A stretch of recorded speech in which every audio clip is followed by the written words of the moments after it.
කොහොමද යාළුවනේ ඉතින් සුබ දවසක් කියලා ඉතින් අද පිළිගන්න අපේ YouTube channel එකට. ඉතින් ඔයාලව සාදරයෙන් පිළිගන්න අපේ YouTube channel එකට. හරිද? ඉතින් දැන් සාමාන්‍යයෙන් මම හිතන් හිටියේ මේ මම වීඩියෝස් දාන්නේ නැහැ කියලා.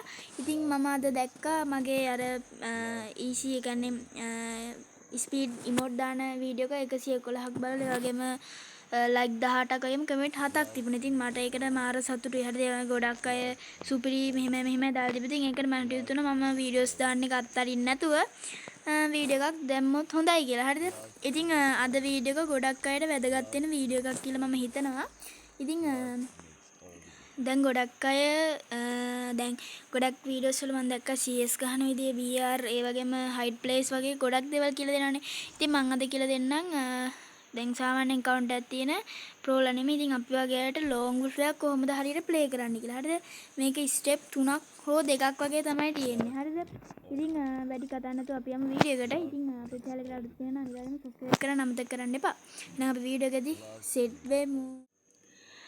හරි ඉතින් ෆ්‍රෙන්ඩ්ස් ඉතින් අපි ඉස්සෙල්ලාම කරන්න ඕනේ ඔයා මොන විදිහේ ගේම් එකක් ප්ලේ කරනවද කියන්නේ කස්ටම් එකක් CS රෑන්ක් එකක් BR Battle Royale US Clash Squad Long Wolf ඔය ඕන එකක් ප්ලේ කරන්න කලින් ඔයා ට්‍රේනින් ග්‍රවුන්ඩ් එකට ගිහිල්ලා විනාඩියක් දෙකක් ප්ලේ කරන්න. හරිද? දැන් මම මේකේ ට්‍රේනින් ග්‍රවුන්ඩ් එකට ගිහලා ප්ලේ කරන විදිය ගන්නෙ නැහැ. මොකද එහෙම කරොත් මගේ වීඩියෝ එක ගුඟක් දික් වෙන නිසා. හරිද? ඉතින් ඔයාලට පුළුවන් ඒකට ගිහිල්ලා පොඩ්ඩක් ප්ලේන් කරලා කියන්නේ පොඩ්ඩක් පැට්‍රිස් වෙන්න. මොකද එතකොට වගේ ෆින්ගර්ස් වල එනර්ජි එක වැඩි වෙන නිසා. හරිද? ඊට පස්සේ ඕක තමයි අපි පළවෙනි ටිප් එක. නැත්නම් පළවෙනි ස්ටෙප් එක. දෙවෙනි ස්ටෙප් එක තමයි ඔයාගේ ලකි ගන් එකක් යූස් කරන එක. හරිද?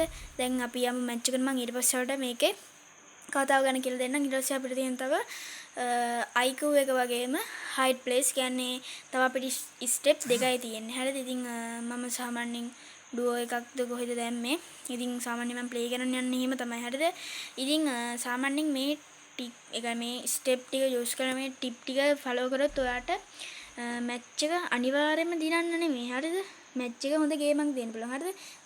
හරි ඉතින් අපිට ලකී ගන්න එකක් ගන්න වෙන්නේ නැහැ. මොකද මේ chance එක කියලා දෙන වෙන කෙනෙක්ට ඒ වුණාට කමක් නැහැ. අපිට ලකී ගන්න එක අපි කැමති ගන්න එක මගේ UMP හම්බුණා. හරිද? දැන් මම කියලා දෙන්නම් ඔයාට හයිඩ් ප්ලේස් එකක්. හරිද? මේක හොඳට අහගන්න. හරිද? මේ අපේ දෙවෙනි ස්ටෙප් එක හයිඩ් ප්ලේස්. හරිද?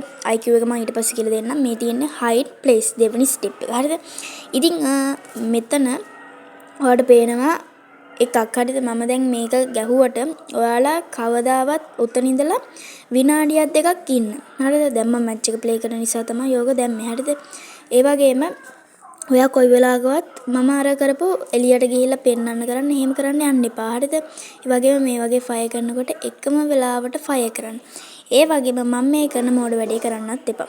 ඒ තමයි ඒ වගේ ස්නෝ මේ ගැහුවාම ඔයා එතනින් බිමට බහින්න. ඔයා වම් පැත්තට එන්න එපා.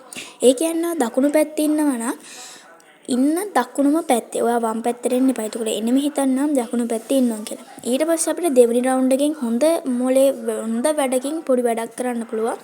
ඉතින් මම ඔයාලට ඒක කියන්නම්. හරිද? ඉතින් ඔයාලට දැන් මම කියලා දෙන්න හදන්නේ තුන්වෙනි ස්ටෙප් එක වෙන IQ එක. හරිද? ඉස්සෙල්ලම මෙතනින් ඉන්න ඔයා දෙවෙනි IQ එක විදිහට යූස් කරන්න ඕන. ඔයාගේ යාළුවත් එක්ක යන්න. හරිද?